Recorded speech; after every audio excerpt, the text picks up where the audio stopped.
నమస్తే మేడం, ఎక్కడ నుండి వచ్చారు మేడం? నమస్కారం అండి. మేము సరూనగర్ నుండి వచ్చామండి. అంటే దిల్సుఖ్ నగర్ దగ్గరలోనే ఉంటుంది. సరూనగర్ హైదరాబాద్ అండి.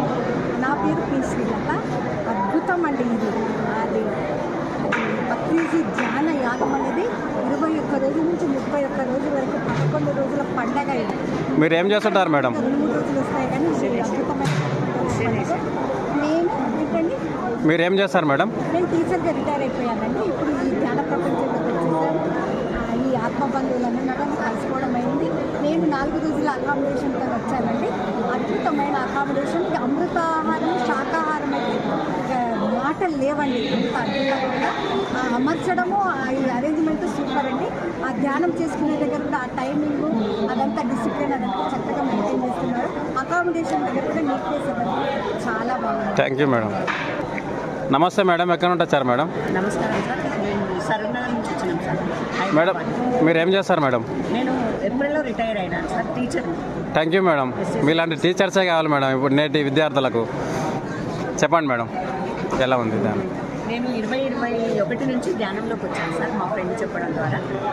ఇది పత్రిజీ ప్రిన్సిపల్స్, పత్రిజీ ప్రబోధాలు అన్నీ కూడా చాలా బాగా నచ్చాయి. నేను ఇదే ధ్యానాన్ని కొనసాగిస్తూ ఉన్నాను. ఏప్రిల్లో రిటైర్ అయినప్పటి నుంచి, రిటైర్ కాకముందు డిసెంబర్ నుంచి నేను సరూనగర్ ధ్యాన కేంద్రంలో ధ్యాన క్లాసులు చెప్పడం స్టార్ట్ చేశాను. రిటైర్మెంట్ కంటే అంటే ఈ ధ్యాన క్లాసులు చెప్పడం వల్ల చెప్పలేని ఆనందం అనేది నాకు వస్తుంది. Thank you madam. నేను ఏదైతే నా జీవితాన్ని. నమస్తే మేడం, ఎక్కడ నుండి వచ్చారు మేడం? నేను టీచర్ని బాలవిద్యాలయంలో. అయితే ఈ ధ్యానము ఫ్రెండ్స్ ద్వారా పరిచయం చాలా బాగుంది.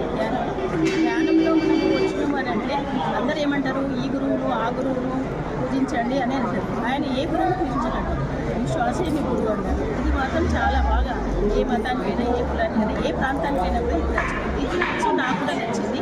ఇది అందరూ ఫాలో అయ్యి దీన్నే చేసుకుంటుంటే ప్రపంచమంతా శాకాహారం ధ్యాన చాలా బాగుంటుంది. నా కోరిక పిల్లల్ని నేను ఆ దిశలో మార్చడానికి రోజు కొద్దిసేపు వాళ్ళకి కూడా పెట్టేసి కొంత విషయం కూడా వాళ్ళకి. Thank you madam.